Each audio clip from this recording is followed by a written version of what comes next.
Marcos Luis Luján Pérez, es de la Universidad Católica Boliviana, y el tema que nos va a presentar es impacto de la densificación urbana sobre la calidad del aire y el ecosistema urbano.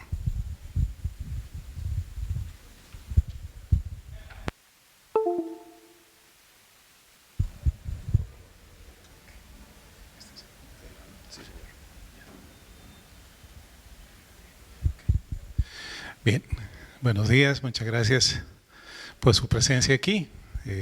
Es una temática que he estado trabajando desde hace unos años porque el año pasado se publicó en la ciudad de Cochabamba una ley municipal que propugnaba la densificación de la ciudad de Cochabamba. Básicamente se habló de edificios ecológicos y en estos edificios ecológicos se les daba como premio poder construir 2 pisos más. Entonces iba impulsando el hecho de concentrar población en una superficie más pequeña, ¿no? Entonces el Colegio de Arquitectos de Cochabamba pues, me contactó porque mi temática de trabajo es justamente la contaminación atmosférica y me pidió que hiciese un análisis sobre qué pasaría con el tema de la contaminación de la atmósfera en una ciudad donde se intensifica la densificación de la población, que es básicamente tener más habitantes en un área más pequeña, ¿no? Entonces, este análisis me llevó un poquito a ver un poco más, un panorama un poco más amplio y no solamente fijarme en el tema de la contaminación atmosférica, sino en la problemática general de lo que es la sostenibilidad de los sistemas urbanos, ¿no? Y algo muy importante que hay que saber es que tenemos nosotros un proceso de urbanización que está siendo incentivado por la necesidad de la gente de conseguir mejores condiciones de vida.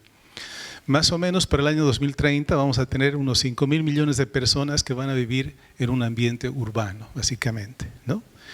Y este proceso está creciendo a lo largo del tiempo, ¿no? Para el año 2030 eso significa más o menos que un 60% de la población del planeta va a vivir en un ambiente urbano, ¿no?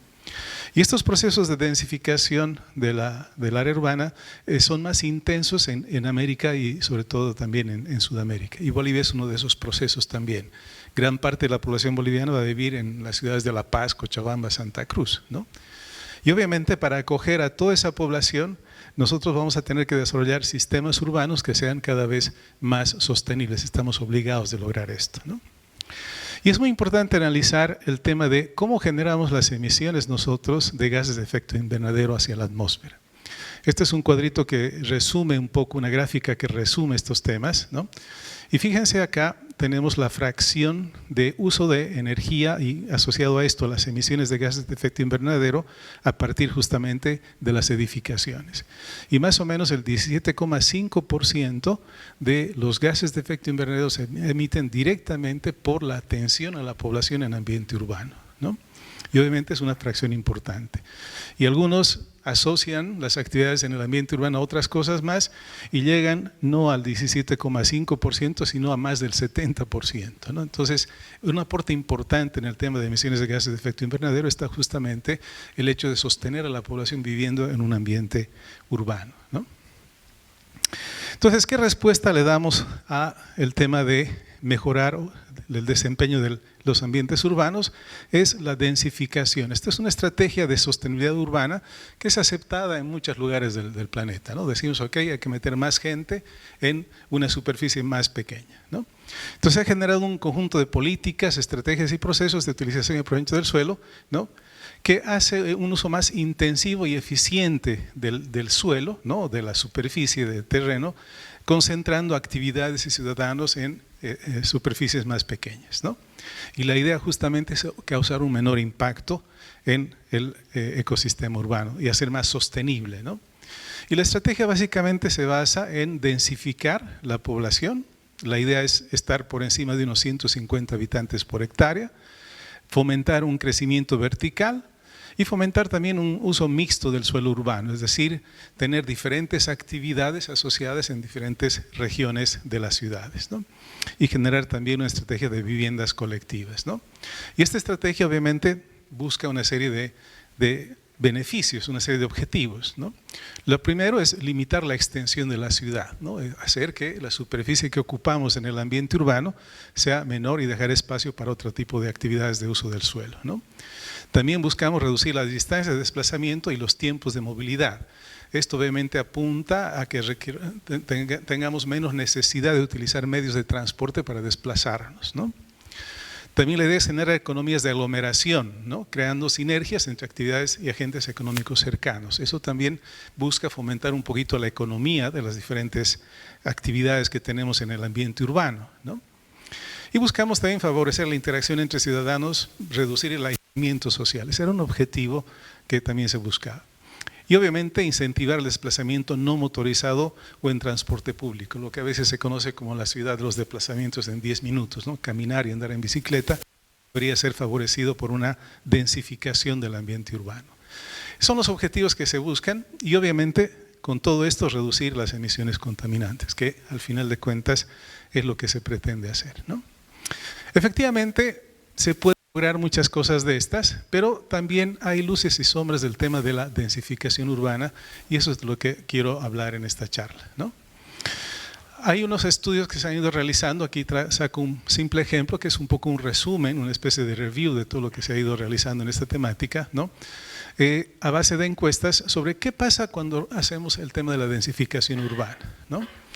Y partiendo de estas encuestas se ha podido realizar esta gráfica interesante donde justamente se hace una relación de los aspectos positivos y negativos de la densificación urbana, ¿no?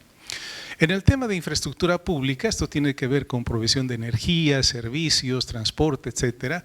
Sí, efectivamente hay beneficios de lo que sería la densificación, aunque también hay algunos aspectos negativos, no los voy a detallar, pero es más bien favorable en el tema de infraestructura, ¿no? En el tema de transporte definitivamente sí, hay que recorrer menos distancias, tenemos menos tiempo perdido en los transportes, etcétera, también eso es bastante favorable. En el aspecto económico también favorece la actividad económica de la población, además se incentivan los intercambios, etcétera, y eso es interesante. Pero en el tema ambiental los impactos son más bien negativos, ¿no? Y esto es lo que voy a analizar con un poquito más de detalle más adelante. Pero también tenemos impactos negativos en el aspecto social y en el aspecto de salud de la gente. Y esto es algo que no era tal vez muy conocido antes, ¿no? Y también vale la pena estudiar en más detalle, pero no va a ser en lo que me voy a centrar ahora, ¿no? Para detallar un poquito estos aspectos, veamos en el tema ambiental, ¿no? ¿Qué tenemos como impactos en el tema ambiental? En el tema de biodiversidad, definitivamente la densificación urbana hace que el ecosistema urbano sea menos biodiverso, ¿no? Y hay un impacto directo en ese aspecto. También los ecosistemas urbanos son mucho más frágiles en general, ¿no? Porque finalmente son muy artificiales y también se reduce una serie de servicios ambientales que deberían tener o que deberían brindar este ecosistema urbano y el aspecto más bien es negativo. En términos del microclima también, que se refiere un poquito al clima en el ambiente urbano, la densificación tiene también un impacto negativo. En el tema del macroclima, esto se refiere más bien a lo que es el cambio climático y demás, sí tiene un aspecto positivo porque efectivamente logramos reducir el consumo de energía y la generación de gases de efecto invernadero para brindar los servicios que necesitamos en el ambiente urbano, ¿no? Pero también es importante el aspecto social o el impacto social. Lo que se ha podido verificar es que el bienestar de la gente se ve disminuido en un ambiente urbano densificado en relación a un ambiente urbano un poquito más esparcido o más disperso, ese puede ser, ¿no? Algo interesante es que la interacción social se reduce en vez de aumentar. Una cosa que podría parecer extraña, pero es lo que sucede, ¿no? Como que se fomenta un poquito el individualismo y que cada quien quiere su espacio y que no me molesten donde estoy, más o menos es lo que sucede, ¿no? En temas de equidad social sí hay aspectos positivos porque hacemos más accesible la vivienda, porque se abaratan un poco los costos de la construcción y demás y de brindar servicios. Y eso tiene un aspecto positivo. Y en el tema de crimen, puros aspectos negativos, lo que se ha podido constatar en estos estudios, ¿no? Es decir, hay más criminalidad en ambientes urbanos más densos. Otro aspecto es el aspecto en el impacto en la salud, ¿no? Se pensaba que tal vez iba a ser un impacto positivo, pero en términos de salud física, ¿no? En realidad hay partes positivas y partes negativas. La parte positiva es que la gente tal vez hace más desplazamientos a pie, tiene un poquito más de actividad y eso es positivo, pero hay aspectos también que son negativos en este caso, ¿no? En el tema de aire y ruido, los impactos son más bien negativos. Y vamos a ver esto con más detalle más adelante. Y algo muy importante es el tema de salud mental, que no hablamos mucho de eso, ¿no? Pero más bien los impactos son negativos en el tema de salud mental para la población que vive en ambientes urbanos densificados. Detallamos un poco estos impactos. En temas de medio ambiente, lo que se ha podido constatar es que en el tema de la biodiversidad, obviamente al densificar las ciudades tenemos una menor superficie de áreas verdes y esto obviamente impacta en la biodiversidad. Tenemos más superficie también impermeabilizada, lo que impide la penetración justamente del agua de lluvia, los acuíferos no se realimentan, etcétera, y es un tema que viene a tener un impacto negativo finalmente. En cuanto a las condiciones ecológicas, justamente la densificación genera obstrucción de ciertos flujos, ¿no?, de materia y energía que se tienen que dar normalmente en los espacios más abiertos y eso implica también una reducción de la biodiversidad. Tenemos una menor cobertura del acópodo arbóreo, es decir, las plantas también no se desarrollan como se desarrollan en espacios más abiertos y esto hace también que esos ecosistemas sean más frágiles. Y algo importante es que también tenemos menos radiación solar porque esa radiación solar es captada por los edificios y hacen más sombra, si se puede decir, y esos espacios verdes no se desarrollan de la misma forma, ¿no? En términos de microclima, hay una intensificación de la isla de calor. Y este es un tema importante porque al tener edificios más grandes tenemos una mayor masa térmica que absorbe la energía solar y que hace que la temperatura sea más elevada y la isla de calor se intensifique, ¿no? Eso es algo que está afectando sobre todo en algunas ciudades donde la temperatura por las noches fácilmente llega a superar ahora los 28 grados centígrados y si estamos por encima de los 28 grados centígrados la gente duerme mal y si dormimos mal nos enfermamos mucho más fácilmente, ¿no? Ese es otro tema que también está impactando en la calidad del ambiente, ¿no? Y obviamente también algo que sucede es que tenemos una mayor disipación de energía térmica, porque las actividades están densificadas, ¿no? Y toda la energía que consumimos, aunque en realidad no consumimos energía, es algo que digo muchas veces, solo transformamos la energía. Toda la energía que entre comillas consumimos en realidad se convierte en energía térmica que se disipa en el ambiente, ¿no? Y toda esa disipación térmica entonces afecta justamente a la condición del microclima, aumentando las temperaturas. En términos del macroclima, esto se refiere básicamente a las emisiones de gases de efecto invernadero, efectivamente se produce una reducción de las emisiones por persona de gases de efecto invernadero. Y eso sí tiene como positivo, ¿no? Pero también tenemos una reducción de la captura del CO2 porque obviamente las áreas verdes van a estar siendo disminuidas, ¿no? En el tema de salud, ¿qué pasa con la densificación?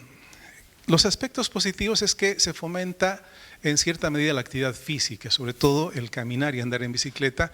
Esto en los ambientes urbanizados que toman en cuenta justamente estas áreas o la dedicación justamente de parte del ambiente urbano para caminar y para utilizar bicicletas. Es decir, cuando tenemos buenas aceras muy caminables y también vías para las bicicletas, ¿no?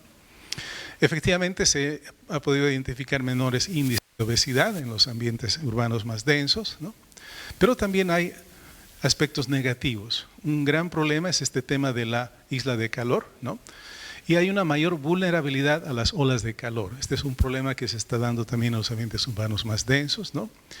También tenemos una mayor tasa de mortalidad con las epidemias. El COVID nos ha enseñado mucho sobre este aspecto, ¿no? Tenemos un mayor riesgo de cáncer. Esto porque estamos de una cierta forma expuestos a mayor fuentes de contaminación y lo vamos a analizar con más detalle más adelante.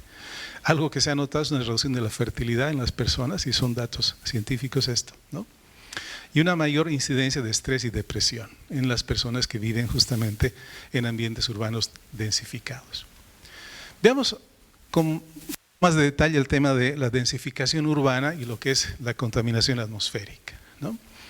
Simplemente una definición de lo que es la contaminación atmosférica: es la presencia de sustancias extrañas, energía, importante, o la variación importante de la proporción de sus constituyentes que puede provocar efectos perjudiciales o crear molestias en la población y en los ecosistemas. Es importante tomar en cuenta un poquito esta definición. No solamente se trata de contaminantes, sino también de disipación de energía o variaciones en su composición, ¿no? Y algo importante en la contaminación es que hay que diferenciar lo que llamamos las emisiones de contaminantes, que son justamente estas sustancias contaminantes que son emitidas a la atmósfera por ciertas fuentes, ¿no? Pueden ser fuentes móviles, pueden ser fuentes fijas, pueden ser fuentes de área, ¿no? Y emitimos sustancias tóxicas. Algunas son bien conocidas y son típicas, como los óxidos de nitrógeno, dióxido de azufre, monóxido de carbono, compuestos orgánicos volátiles, material particulado, etcétera, ¿no? Esas son sustancias que emitimos a la atmósfera y que son contaminantes atmosféricos. Lo importante de estas emisiones es que sufren un proceso de dispersión y transformación química en la atmósfera y terminan produciendo algunas sustancias que son contaminantes llamados secundarios porque se forman en la atmósfera, no son emitidos, ¿no? Y es toda esta sopa de contaminación de contaminantes primarios y secundarios que impacta en la población, ¿no? Y entonces estos procesos son en cierta forma también afectados y modificados en el ambiente urbano, ¿no? Hay efectos en la salud de la contaminación y generalmente distinguimos efectos crónicos de efectos agudos.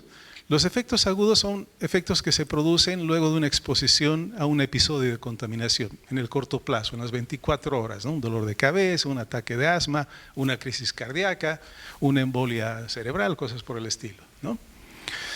Y los efectos crónicos se producen en el largo plazo, en un tiempo de vida, que también son efectos bastante perniciosos. Generalmente son efectos irreversibles y se traducen más bien en enfermedades pulmonares obstructivas, un cáncer o cosas por el estilo, ¿no? Y algo importante de la contaminación es que hay efectos de la contaminación que son observables, como por ejemplo las muertes asociadas a la contaminación, las visitas a emergencias, ataques cardíacos, etcétera, o visitas al médico, pero hay una gran parte de efectos que no son visibles, sino son molestias y pérdidas de calidad de vida de la gente esencialmente, ¿no? Entonces, este aspecto de acá es algo que no se cuantifica, pero es algo que se vive, ¿no? Y también es importante saber que la contaminación atmosférica es el factor ambiental que más muertes causa a nivel mundial, ¿no? Estudios que se hacen, la OMS lo ha hecho ya varias veces, las muertes causadas por factores ambientales son alrededor de 12,6 millones de muertos al año, ¿no? Y la contaminación atmosférica está más o menos rondando los 7 millones de muertos al año. De hecho, hay varios estudios, aquí muestro resultados distintos de diferentes estudios. Los más actualizados ya están asignando más de 8 millones de muertes al año por la contaminación atmosférica, ¿no? Y aquí hay unas flechitas que comparan estas muertes con las muertes por otras causas, ¿no? Por ejemplo, acá tenemos el terrorismo, las guerras, homicidios, el SIDA, ¿no? Accidentes en las rutas, obesidad. Nadie le gana a la contaminación atmosférica, ¿no? Para tal vez ser un poquito más impactante, hay este informe que ha sido publicado por las Naciones Unidas, ¿no? En un informe de las Naciones Unidas que dice simplemente que la contaminación mata 9 millones de personas al año, el doble que el COVID. Y esto es un dato cierto, ¿no? Pero nadie hace tanto escándalo por la contaminación, ¿no? Nadie ha parado las calles por la contaminación atmosférica, hemos seguido contaminando como siempre, ¿no? Entonces, esto simplemente para sensibilizarles un poquito sobre el problema de lo que es la contaminación atmosférica, ¿no? Y este cuadrito también para hablar un poco del tema, ¿no? Esta es nuestra norma boliviana en términos de valores límite para la contaminación. Estos valores límite datan de los años 90 más o menos, ¿no? Y la OMS, que publica regularmente valores guía para la contaminación atmosférica, ha actualizado sus valores el año 2005 y la última actualización data del 2021, ¿no? ¿Cuáles son los parámetros que más se han actualizado y son los más importantes? Están acá el material particulado y el dióxido de nitrógeno. ¿Por qué? Porque son los factores o los contaminantes ambientales que más muertes están causando, ¿no? En términos, por ejemplo, de PM10, Nosotros tenemos una media anual como límite de 50 microgramos y la OMS ya recomienda 15 microgramos actualmente como valor límite anual. El valor límite diario, el promedio diario está en 150 actualmente en nuestra ley y la OMS recomienda 45. Y algo que no tenemos definido es el PM2.5, que son las partículas menores a 2,5 micras, ¿no? Nuestra normativa en la ley boliviana, en la 1333, no tiene un valor límite, pero ahora es algo que ya se exige y el valor límite acá está en 5 microgramos la media anual y en 15 microgramos la media de 24 horas para el PM2.5, ¿no? Entonces estamos bastante retrasados en este tema. Aquí les muestro datos de la contaminación atmosférica en Cochabamba, ¿no? Estos son promedios anuales desde el año 2017 al 2023, ¿no? El año pasado, y en varias estaciones de monitoreo. Prácticamente en todas las estaciones está empeorando la calidad del aire en términos de material particulado. Solo en una estación, esta estación que es en el Parque Canata, que está acá, es la Fuerza Aérea, en verde, ¿no? Ha mejorado un poco la calidad del aire porque se eliminaron las ladrilleras artesanales en la zona que eran las que más contaminaban, ¿no? Pero si se fijan, en todos estos puntos estamos por encima de la norma boliviana de los años 90 y obviamente muy por encima de la norma de la OMS, que es lo que recomienda como calidad del aire. Entonces, no estamos nada bien en Cochabamba por lo menos, ¿no? Y esto nos lleva a ver un poquito este cuadro, que es una estimación que hice sobre las muertes provocadas por la contaminación en Cochabamba, básicamente en todo el valle central de Cochabamba. Para el año 2019, ¿no? Un año antes de la pandemia, estábamos en 1.345 muertes al año asociadas a la contaminación. El año 2020, por la pandemia y el cierre de actividades, la contaminación bajó un poco a 1.053. Y recuerdo que ese mismo año en esa región de Bolivia murieron como 160 personas por COVID, ¿no? Entonces, básicamente, la séptima parte de lo que mata la contaminación en Cochabamba, ¿no? Y obviamente algo importante también que hay que saber es que lo que más mata a la gente es el NO2 y el PM10, el material particulado, ¿no? Son proporciones que las tenemos ya definidas, ¿no? Para saber quiénes son los causantes de la contaminación, aquí tenemos un inventario de emisiones que hicimos el año 2017 y viendo lo que es el óxido de nitrógeno y lo que es material particulado, la principal fuente son los vehículos, son fuentes móviles, ¿no? Alguito tenemos de emisiones por las fuentes de aire y las fuentes fijas, pero más del 90% en ambos casos, ¿no? Aquí estamos por el 95, 96, aquí 97% son los vehículos básicamente, ¿no? Por diferentes razones. Entonces, ¿qué pasa ahora con la densificación y la contaminación? ¿Qué pasa si nosotros densificamos, ¿no? Para entender qué pasa si densificamos las ciudades, creo que lo más sencillito es analizar este modelo de caja fija que a veces aplicamos, los que estudiamos esta temática, para poder predecir los niveles de contaminación de una ciudad. Este modelo de caja fija es un modelo de predicción de la concentración de contaminantes y se basa en un simple balance de materia, ¿no? Lo que hacemos es poner una caja por encima de la atmósfera de una ciudad, una caja que tiene un largo L, ¿no? Una cierta altura H, ¿no? Un cierto ancho, que es el ancho un poco de la ciudad, ¿no? Y asumimos que tenemos un flujo de aire que ingresa en esta caja. Ese flujo de aire recibe la contaminación de base que tenemos de las afueras de la ciudad y se carga con los contaminantes que genera la propia ciudad, ¿no? Y luego obviamente vamos a tener una cierta concentración promedio en la parte interna de la caja.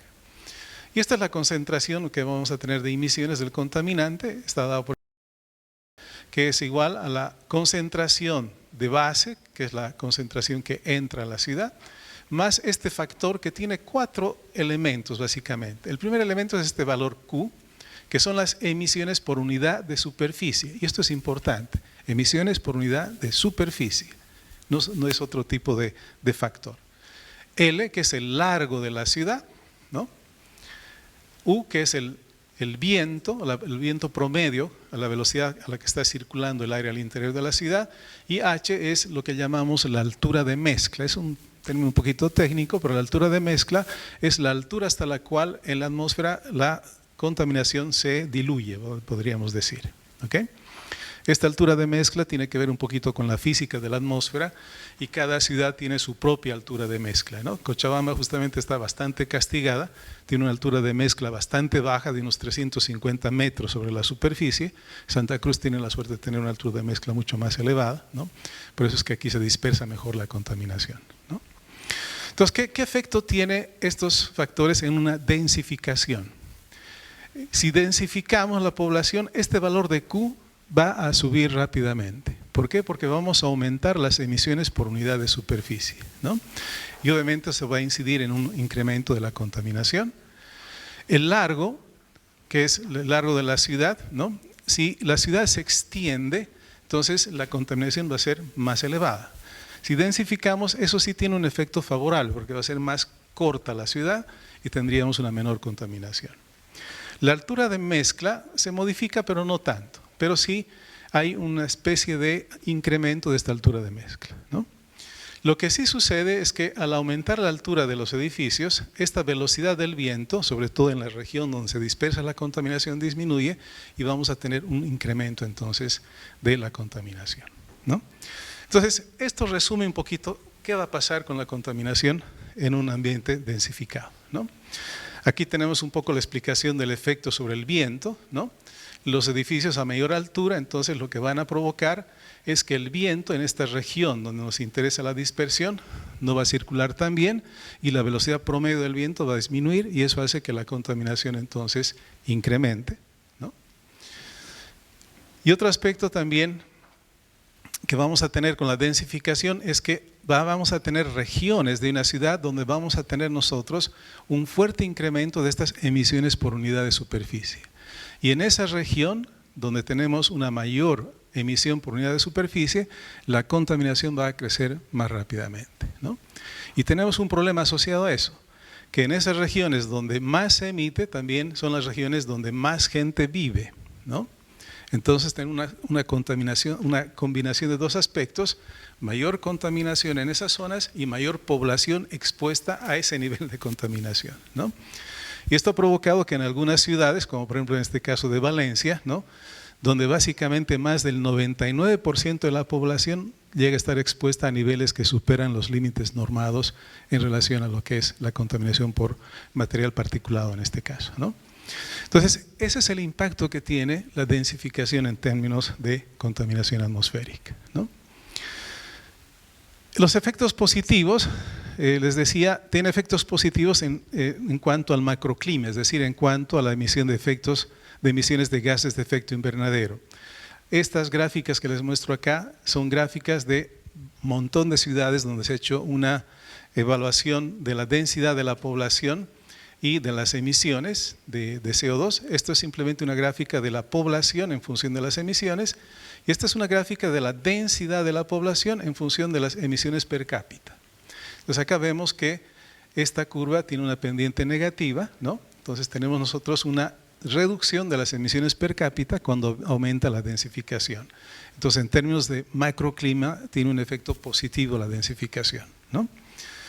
Pero si analizamos el mismo problema en términos de contaminación o básicamente promedios de este contaminante que es el PM2.5, como decía, el más importante, acá tenemos la densidad de la población y obviamente vemos que la concentración a la que está expuesta la población incrementa cuando incrementa la densidad de la población. Entonces tenemos definitivamente un efecto negativo ahí en cuanto a la contaminación. Y estos son los aspectos tal vez más relevantes en cuanto a los impactos de la densificación, ¿no? Tenemos una concentración de las emisiones en las zonas de mayor densidad. Eso tiene como efecto que mayor población está expuesta a mayor nivel de contaminación, ¿no? Tenemos también mayores niveles de ruido y tenemos una exacerbación de la isla de calor, ¿no? Que son aspectos negativos para lo que es la calidad de vida de la gente, ¿no? Y obviamente, como veíamos, para la salud de la población. Algunas estrategias para reducir estos impactos negativos, porque esto es irremediable. La población en los ambientes urbanos va a incrementarse y vamos a densificar siempre esa población, ¿no? Una estrategia que es más de arquitectos, no tanto de químicos como yo, pero es diseñar formas urbanas sostenibles. Esto tiene que ver con reducir los desplazamientos, estrategias de diversificar las regiones, ¿no? que todas las regiones tengan los servicios necesarios, fomentar el uso de medios de transporte activo, es decir, caminar, andar en bicicleta, aumentar los espacios verdes y azules que sean accesibles y gratuitos, promover la interacción social, esto es algo que no se había pensado en temas de salud mental de la población, que cada vez es más importante. Tenemos que construir espacios de interacción social, ¿no? Y facilitar la ventilación de la atmósfera, ¿no? Un aspecto importante y por qué hay que incentivar el transporte masivo, porque básicamente reducimos las emisiones de contaminantes por pasajero, y esto es algo fundamental, ¿no? Lamentablemente las ciudades ahorita se construyen para los vehículos, ¿no? Las grandes obras de los alcaldes son tremendos puentes, pasos a desnivel y cosas por el estilo, ¿no? Pero eso no necesariamente va en el sentido que tendríamos que ir para reducir justamente esas emisiones por unidad de superficie, ¿no? Esta estrategia reduce la congestión vehicular, reduce las emisiones tanto de gases de efecto invernadero como de ruido y de contaminantes atmosféricos. Tenemos aquí una grafiquita que más o menos muestra el impacto que tiene, y obviamente lo mejor sería tener autobuses eléctricos. Creo que Manfred se ha ido a la China a traer una fábrica de autobuses eléctricos, a ver cómo le va. Esperemos que le dejen implementar esos autobuses, ¿no? Otro aspecto fundamental es incrementar las áreas verdes como estrategia de reducción de la contaminación. Obviamente contribuye a la captura de CO2, es un filtro de partículas suspendidas que es el principal contaminante de las ciudades, como lo vimos, ¿no? También reduce la formación de contaminantes secundarios. Esto es algo que también hay que trabajar mucho. Por ejemplo, unos contaminantes secundarios importantes son los compuestos oxigenados reactivos que se forman en la atmósfera, ¿no? Y esos compuestos oxigenados reactivos son causantes de las neumonías. Este año en Cochabamba, como nunca, ha habido varias muertes de niños por neumonía en los hospitales y nadie se pregunta mucho por qué está sucediendo todo esto, ¿no? Y no solamente de niños, sino de adultos también, ¿no? También brinda muchos servicios ecosistémicos, reduce el impacto de las olas de calor, y algo fundamental es que mejora el bienestar social y la salud física, ¿no? De las áreas verdes. Y otra cosa que no estoy mencionando acá, pero deberíamos crear las áreas verdes no solamente con la intención de hacer que la gente tenga un espacio donde pasear, sino también que sean espacios de encuentro social, que es lo que está justamente afectando mucho ahorita a la población en el tema de salud mental, ¿no?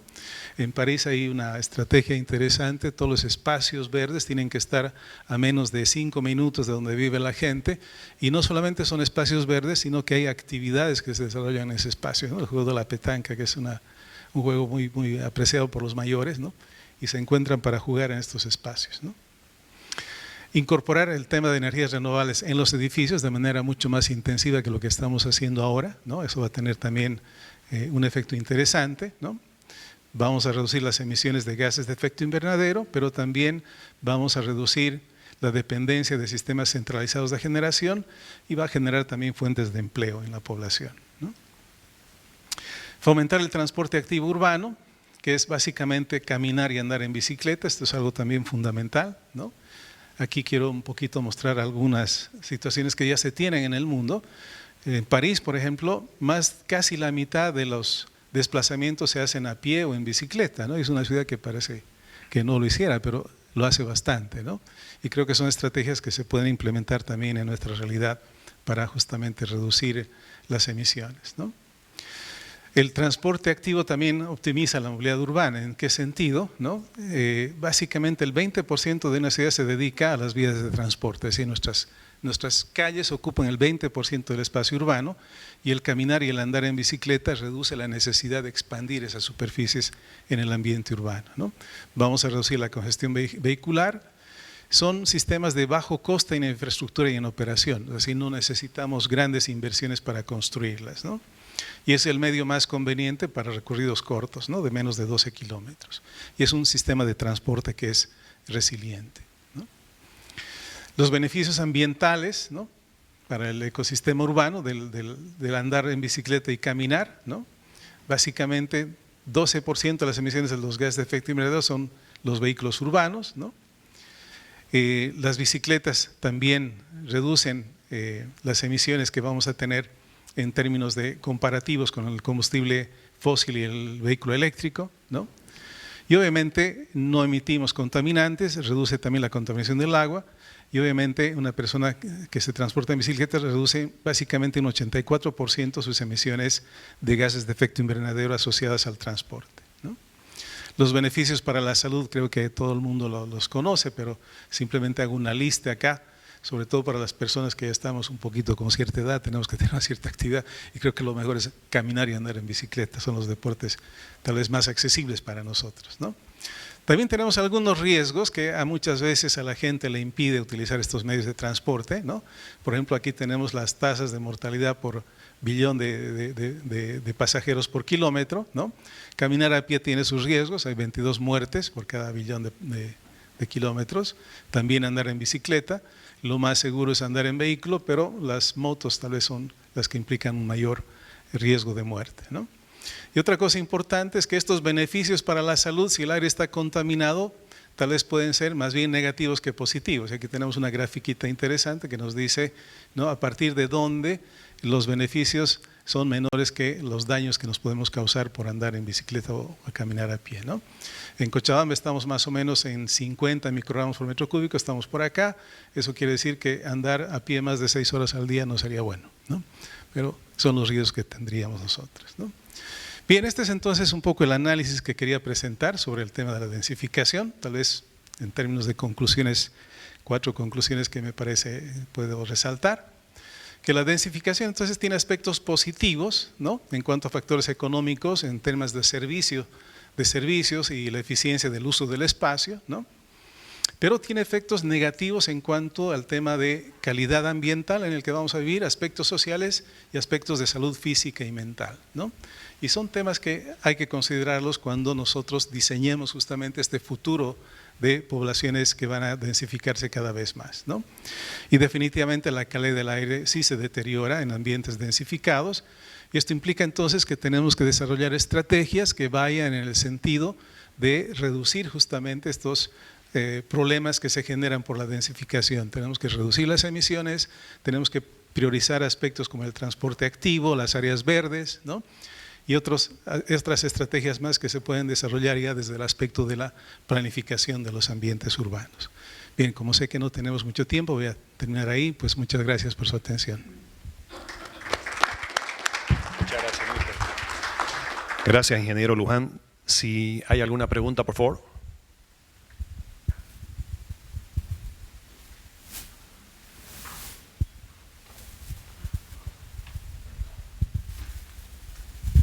Muchas gracias, buenas tardes, colega. Quería hacerle 2 consultas.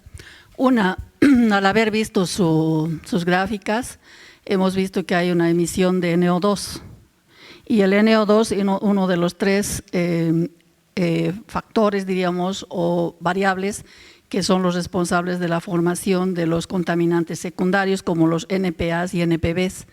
Asumiríamos entonces que en Cochabamba está habiendo también el problema de generación de NPAs y NPBs, la primera pregunta. La segunda no me quedó, me quedé con alguna interrogante. ¿Qué quiso decir con la ventilación o densificación de la atmósfera? Gracias.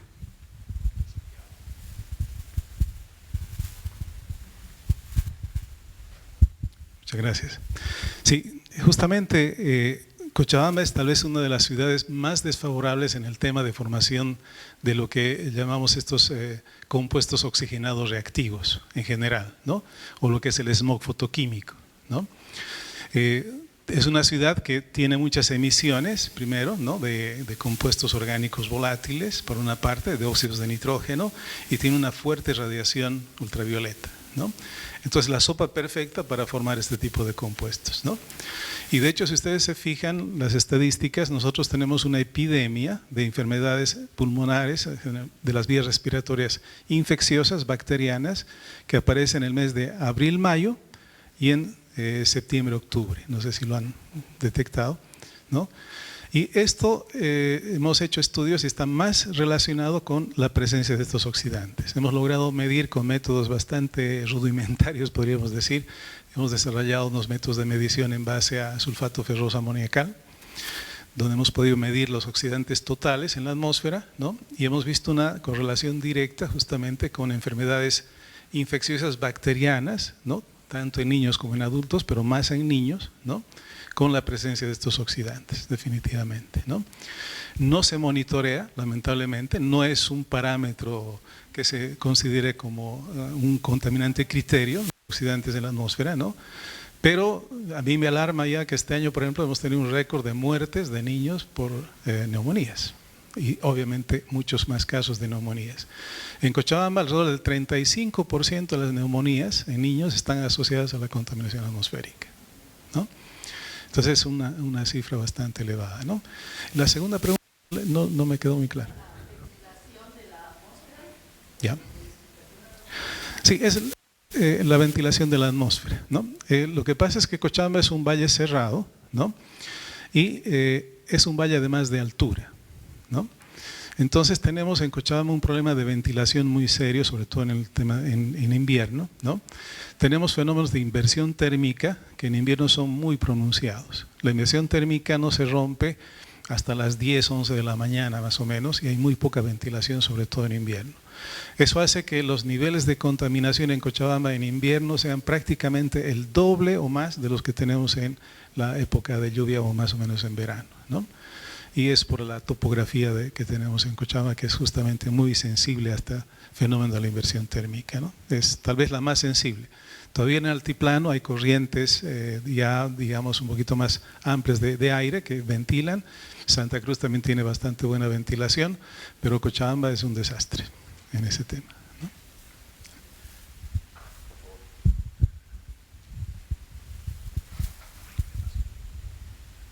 ¿no? Muchas gracias. Doctor Luján, considerando que gran parte de los estudios que usted nos mostraba aquí es de megápolis a nivel mundial, en Latinoamérica hay varias ciudades que tienen un rápido crecimiento, sea vertical u horizontal, por el flujo migratorio particular que tenemos en América Latina.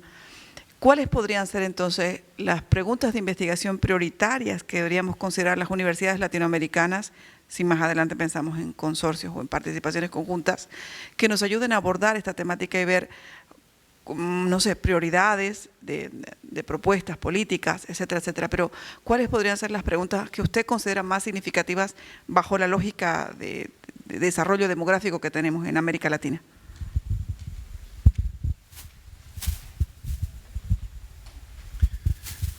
Tal vez lo primero es que a partir de las instituciones de gobierno se analice con más detalle cuál es el impacto que tiene el tema de la contaminación sobre la salud de la población, ¿no? Pero ahora también los demás aspectos que me parecen importantes, ¿no? Que no los estamos viendo mucho en nuestras ciudades, ¿no? Tal vez no nos afecta tanto, pero yo creo que sí está sucediendo cada vez más, ¿no? El tema, por ejemplo, de salud mental. Aquí es un poquito un tabú, ¿no? En otras ciudades, en otras regiones del planeta no se trabaja mucho, o diré, más bien se habla más abiertamente de esa problemática, ¿no? En otros países no tanto, pero ya está sucediendo, ¿no?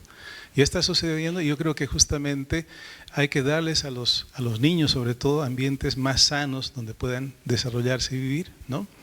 Hay varios estudios que muestran, por ejemplo, un estudio suizo interesante donde para evitar que los niños desarrollen alergias hay que llevarlos a granjas donde hay chanchos, gallinas, patos, etcétera, y simplemente son niños que crecen más sanos y con menos alergia, por ejemplo, ¿no? Y este tipo de problemas están apareciendo en ambientes urbanos, niños con alergias, con problemas de diferente tipo, que están asociados justamente a una falta de contacto con la naturaleza, ¿no? Entonces yo creo que es muy importante que analicemos ese futuro que nos espera si nosotros vamos por ese camino de esa urbanización, ¿no? Densificación poblacional un poco a lo loco, digamos, ¿no? Sin tomar en cuenta ese tema de la calidad de vida que necesitamos para la población en todos los aspectos, ¿no? No solamente en términos, si se quiere, de condiciones solamente físicas, sino también de condiciones, yo diría, digamos, emocionales, culturales, espirituales de la población, ¿no?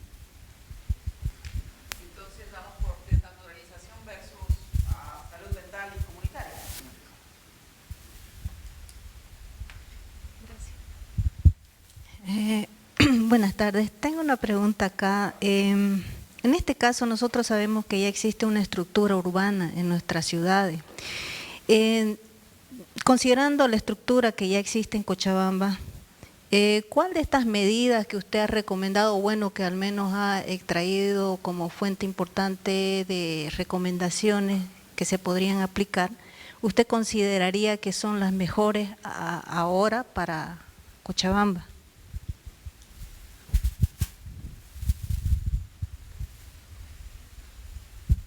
Sí, es cierto que existe una estructura y a veces es un poquito complicado modificarla, pero yo creo que sí se puede hacer, ¿no?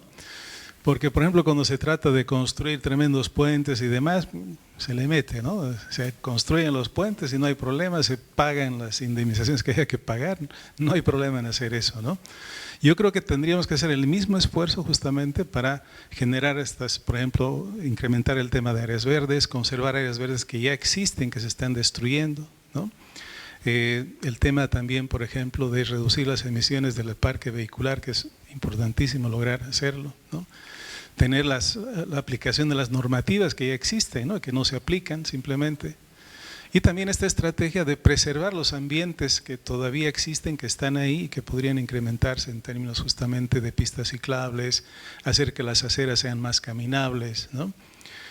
Tarija, por ejemplo, ha decidido ampliar sus aceras en la zona central y tener una sola vía de circulación de vehículos, y ha sido muy positivo, ¿no? Y para la gente en Tarija creo que ha contribuido al tema, por ejemplo, de hacer espacios más sociables y demás. Cuando uno va a Tarija lo siente. Yo creo que se puede hacer eso, ¿no? Generar espacios de más interacción social, que sería muy importante, y que sean públicos, ¿no? Yo recuerdo hace unos años atrás, por ejemplo, alguien tuvo la idea de construir una valla alrededor de toda la laguna Lalay, no sé si se acuerdan de ese proyecto, algunos que lo conocen, ¿no? Y querían que esté absolutamente cerrado, ¿no? Que nadie entre sino pagando una entrada o algo por el estilo. Y a mí me pareció horroroso ese tema. El día que fui a la charla donde presentaban eso, les dije, no hagan un gueto ambiental aquí porque va a ser un desastre, ¿no? Pero por suerte no se hizo y la laguna sigue siendo accesible, la gente sigue corriendo ahí, está muy contaminada, todo lo que quieran, pero es un espacio verde accesible, por ejemplo, ¿no? O sea, no cometamos errores que ya se han cometido antes y tratemos de ir en otro sentido. Se puede hacer, yo creo.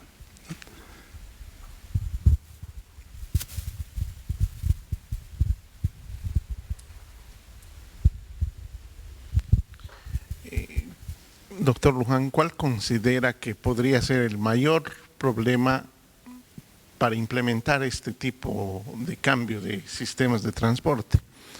Lamentablemente nuestra cultura es diferente. En Europa uno deja su bicicleta, no necesita engraparla, no necesita hacer nada y el día siguiente está su bicicleta. Lamentablemente en nuestro país uno está yendo en su bicicleta y termina yendo a pie a su casa. En Cochabamba ya tenemos como 20, 30 años ciclovía y el uso que se le da a la ciclovía es mínimo. A veces lo generamos con aspectos lúdicos y para sentir cierto nivel de seguridad tienen que ir en grupos grandes. Yo creo que el mayor problema que tenemos para implementar esto son factores de seguridad y factores socioculturales que tenemos en el país.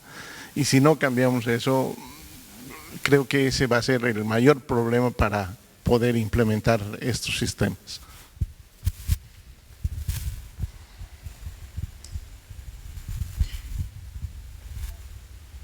Sí, yo creo que obviamente no va a ser un cambio tan rápido, ¿no? Pero me parece importante caminar en la dirección correcta, ¿no?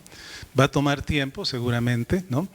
Pero hay ciertos ejemplos ya y cosas que sí se han ido cambiando en Cochabamba y que son para mí positivos y la gente lo empieza a sentir, ¿no? El hecho, por ejemplo, de que se arreglen algunas áreas verdes que antes estaban abandonadas, que eran basurales y demás, y que se convierte en un ambiente más vivible, ¿no? Lugares que son ahora accesibles a la población, algunas ciclovías que se han implementado y que están empezando a funcionar, etcétera, ¿no? Entonces, la gente empieza a sentir esos cambios y creo que va a tener una actitud más positiva hacia todo esto, ¿no? Y obviamente hay sectores de la población que se van a sentir, entre comillas, perjudicados por estos cambios, pero yo creo que hay que llegar a un compromiso social con estos sectores, ¿no? Sobre todo el tema del transporte, seguramente, ¿no? Es un problema que seguramente va a tener Manfred si trae buses eléctricos, ok, ¿cómo los introducimos ahora, ¿no? Para mí tendría que haber un diálogo ahí con los sectores del transporte y ver cómo se puede introducir ese tipo de transporte, sobre todo en las áreas más densas, con más tráfico en la ciudad, para justamente reducir, ¿no?, la contaminación en esas regiones. Va a ser un camino lento, yo creo, pero los resultados va a ser lo que más va a motivar a la gente a que vayamos en esa dirección, creo yo. Hay que mostrar un poquito el cambio en la realidad que podemos tener, ¿no? Gracias. Disculpen, tenemos que grabar todo, ¿va? Gracias. Aló. Sí, muchas gracias por la presentación. Y yo creo que el rol de la universidad aquí es fundamental, de los investigadores también, generando conocimiento que es disponible para planificar, para construir y mejorar la calidad de vida de los ciudadanos. Pero creo que hay un elemento clave también en el que la universidad podría cumplir un rol fundamental, que es en la formación del capital humano. Por decir algo, los subalcaldes, funcionarios públicos, no solamente en Cochabamba, sino seguramente en varios departamentos, están muy lejos de este conocimiento, están muy lejos de aplicar políticas públicas cercanas a los ciudadanos. ¿Qué rol podría cumplir la universidad, los investigadores en este sentido? Sí, yo creo que tenemos que involucrarnos, ¿no? Hay que establecer relación con las instituciones de gobierno.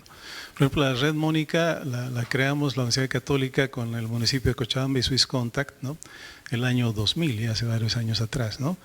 Y ha sido un esfuerzo enorme mantener la red, por ejemplo, ¿no?, porque habían cambios de alcaldes en el municipio y cada alcalde decía, ¿para qué sirve todo esto?, ¿no? Pero ya van 24 años y sigue existiendo la Red Mónica en Cochabamba. No hemos tenido el mismo éxito en otras ciudades, ¿no? La Paz, aquí en Santa Cruz, en Tarija, en Potosí, en Oruro, en Trinidad, creo, no sé cómo estará la Red Mónica aquí en Santa Cruz. Pero yo creo que el involucrarse con ellos y generar actividades que hacen tomar conciencia de esta realidad, creo que es sumamente importante, ¿no? Por ejemplo, el conocer datos sobre el impacto de la contaminación en la salud de la población, de lo que está sucediendo, ¿no?, efectivamente, hace que los políticos también se interesen, ¿no? Y tal vez tenemos que también ser más accesibles al público en general, ¿no? Mucha gente no conoce esta realidad del nivel de contaminación que tiene Cochabamba y varias ciudades en Bolivia, ¿no? Pero si lo conocieran, tuvieran un poquito más de atención, ¿no? La gente cree que se resfría por el frío. Y la verdad que no es tanto así, ¿no?, sino hay muchas cosas que habría que tomar en cuenta y de hecho podrían tomar acciones que eviten incluso impactos en la salud de sus hijos teniendo ciertos cuidados, ¿no?, hidratación, no exponerse mucho, en fin. Entonces creo que hay que involucrarse con las autoridades y hacerles tomar conciencia de la situación, ¿no?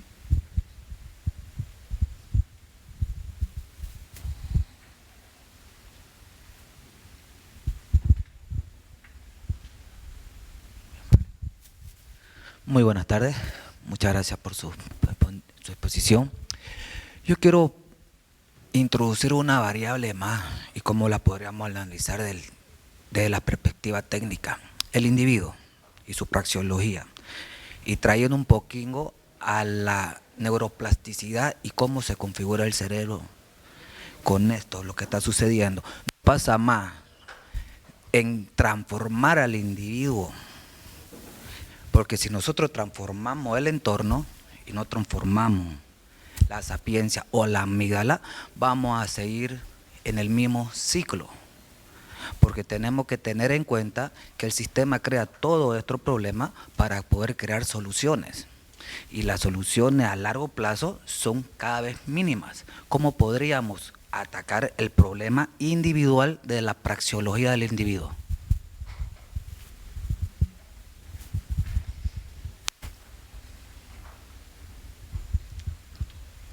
Sí, yo creo que esto tiene que ver con la educación, básicamente, ¿no? Y me parece que y se ha estado introduciendo, pero tal vez no con la suficiente intensidad, el tema justamente de la formación en temas ambientales desde el colegio, ¿no? Y también desde las familias, ¿no? Creo que ahora como padres de familia nos toca la responsabilidad de formar a nuestros hijos en esas temáticas, ¿no? Y creo que ellos, viendo por el ejemplo, sí son sensibles a esa transformación que usted comenta, ¿no? Tal vez sea por eso también que tengo 2 hijos ahora estudiando ingeniería ambiental, ¿no? Puede ser que sea eso, ¿no? Porque en mi casa siempre hemos discutido el tema, ¿no? Recogemos agua de lluvia, lo hacemos en varios lugares y tratamos el agua en casa y todas estas cosas que sensibilizan a los chicos, ¿no? Y obviamente les dan otra visión. Lamentablemente, tal vez es una visión y una formación que a veces no encaja en la realidad social, porque terminan siendo como que una especie de desadaptados, ¿no? Pero creo que es necesario, ¿no? Es necesario introducir ese tipo de formación que no encaje en los esquemas normales, ¿no? Porque todo el esquema social, publicitario y demás que te empuja al consumismo, al tema social, al tema de prestigio social y demás, por tener o no ciertas cosas, etcétera, no encaja con el tema ambiental, ¿no? Y esa contradicción es muy fuerte en la formación. Entonces, hay que ver cómo logramos superar, ¿no?, esa presión social que tienen los chicos ahora para que estén encasillados en los esquemas normales, ¿no?, para sacarlos de eso y generar esa sensibilidad que necesitan para, yo creo, enfrentar los problemas que se vienen a futuro. ¿Alguna otra pregunta, por favor? Bueno, muchísimas gracias, doctor Luján, realmente muy interesante.